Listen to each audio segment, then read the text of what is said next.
Lesson 6. This is Jody'S Fawn. Before you read, often instead of rushing to the doctor to treat small cut or burn, we find quick and effective cures using things available at home. Can you think of such home remedies? In this story, Jody's father has been bitten by a rattlesnake. He quickly kills a doe and uses its heart and liver to draw out the poison. Jody wonders what will happen to the little fawn left without a mother. Jody allowed his thoughts to drift back to the fawn. He could not keep it out of his mind. He had held it in his dreams, in his arms. He slipped from the table and went to his father's bedside. Penny lay at rest. His eyes were open and clear, but the pupils were still dark and dilated. Jody said, "How are you feeling, Pa?" "Just fine, son. Old Death has gone thieving elsewhere, but wasn't it a close shave?" "I agree." Penny said, "I am proud of you, boy, the way you kept your head and did what was needed." "Pa?" "Yes, son." "Pa, do you recollect the doe and the fawn?" "I can never forget them. The poor doe saved me, that's certain." "Pa, the fawn may be out there yet. It might be hungry and very scared." "I suppose so." "Pa, I am a big boy now and I don't need to drink milk. Why don't I go and see if I can find the fawn and bring it here and raise it?" Penny lay quiet, staring at the ceiling. "Boy, you have got me hemmed in." "It won't take much to raise it, Pa. It will soon start eating leaves and acorns." "You're smarter than boys of your age." "We took its mother and it wasn't to blame." "Surely it seems ungrateful to leave it to starve, son." "I can't say no to you. I never thought I would live to see another day." "Can I ride back with Millville and see if I can find it?" "Tell your ma I said you can go." He sidled back to the table and sat down. His mother was pouring coffee for everyone. He said, "Ma, Pa says I can go bring back the fawn." She held the coffee pot in the midair. "What fawn?" "The fawn belonging to the doe we killed. We used the doe's liver to draw out poison and save Papa." She gasped. "Well, for pity's sake." "Pa says it would be ungrateful to leave it to starve." Doc Wilson said, "That's right, ma'am. Nothing in the world comes quite free. The boy's right and his daddy's right." Millville said, "He can ride back with me. I'll help him find it." She set down the pot helplessly. "Well, if you will give it your milk, we have got nothing else to feed it." Millville said, "Come on, boy, we have got to get riding." Ma Baxter asked anxiously, "You will not be gone long?" Jody said, "I'll be back for before dinner for sure." Millville mounted his horse and pulled Jody up behind him. He said to Millville, "Do you think the fawn's still there? Will you help me find him?" "We will find him if he's alive." "How you know he is?" The spots were all in a line. On a doe fawn, Pa says the spots are every which way. Jody gave himself over to thoughts of the fawn. They passed the abandoned clearing. He said, "Cut to the north, Millville. It was up here that Pa got bitten by the snake and killed the doe and I saw the fawn." Suddenly, Jody was unwilling to have Millville with him.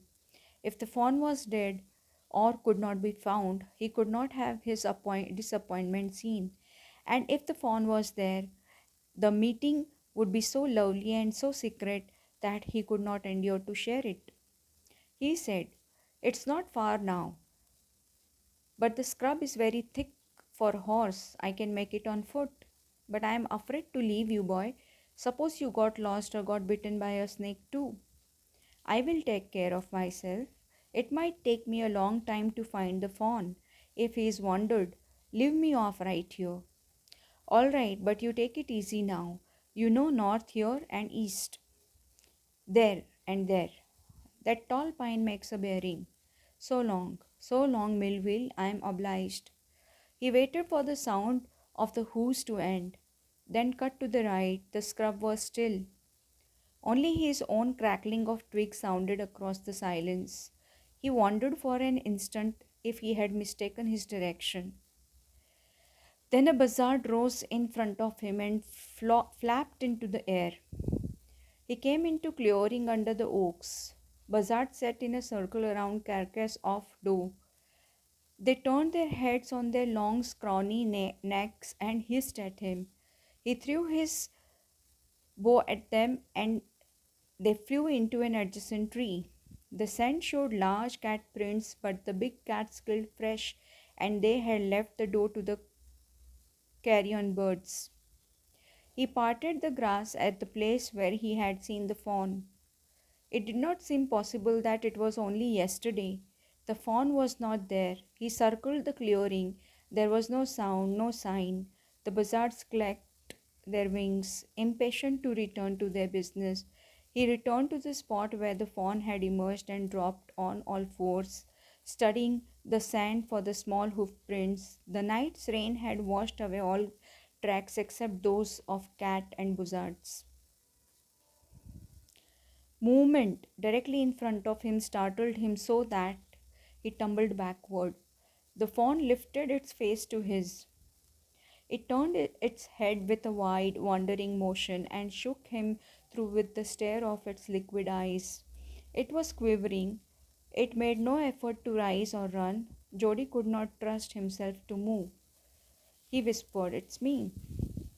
The fawn lifted its nose, scenting him. He reached out one hand and laid it on the soft neck. The touch made him delirious. He moved forward on all fours until he was close beside it. He put his arms around its body. A light convulsion passed over it, but it did not stir. He stroked its sides as gently as though the fawn were a china deer and he might break it. Its skin was very soft. It was sleek and clean and had a sweet scent of grass. He rose slowly and lifted the fawn from the ground. Its legs hung limply. They were surprisingly long, and he had to hoist the fawn as high as possible under his arm. He was afraid that it might kick and bleat at sight and smell of its mother. He skirted the clearing and pushed his way into the thicket. It was difficult to fight through with his burden. The fawn's legs caught in the bushes and he could not lift his own with freedom. He tried to shield its face from prickling vines. Its head bobbed with his stride. His heart thumped with the marvel of its acceptance of him. He reached the trail and walked as fast as he could until he came to the intersection with the road home. He stopped to rest and set the fawn down on its dangling legs. It wavered on them. It looked at him and bleated. He said, enchanted, "I will carry you after I get my breath." He remembered his father saying that a fawn would follow if it had first been carried. He started away slowly. The fawn stared after him. He came back to it and stroked it and walked away again. It took a few wobbling steps toward him and cried piteously. It was willing to follow him. It belonged to him. It was his own. He was light-headed with his joy. He wanted to fondle it, to run and romp with it, to call it to come to him. He dared not alarm it. He picked it up and carried it in front of him over his two arms. It seemed to him that he walked without effort. His arms began to ache, and he was forced to stop again. When he walked on, the fawn followed him at once. He allowed it to walk a little distance, then picked it up again. The distance home was nothing. He could have walked all day and into the night, carrying it and watching it follow. He was wet with sweat, but a light breeze blew through the June morning, cooling him. The sky was as clear as spring water in a blue china cup. He came to the clearing. It was fresh and green after the night's rain. He fumbled with the latch and was finally obliged to set down the fawn to manage it. Then he had an idea. He would walk into the house, into Penny's bedroom, with Fawn walking behind him.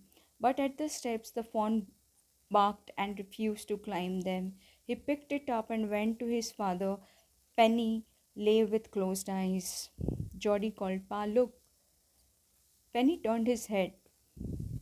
Jody stood beside him, the fawn clutched hard against him. It seemed to Penny that the boy's eyes were as bright as the fawn's. He said, I'm glad you found him.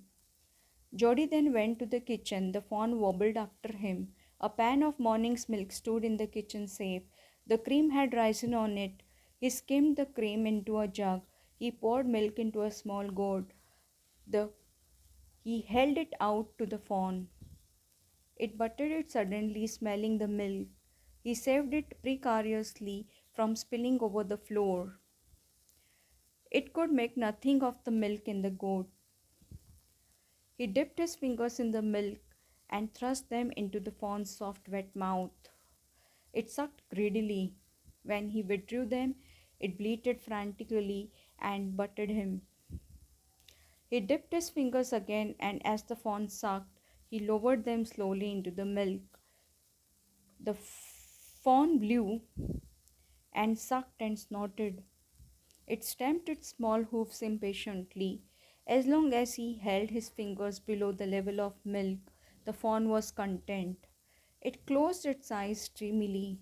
It was ecstasy to feel its tongue against his hand. Its small tail flicked back and forth. The last of the milk vanished in a swirl of foam and gurgling.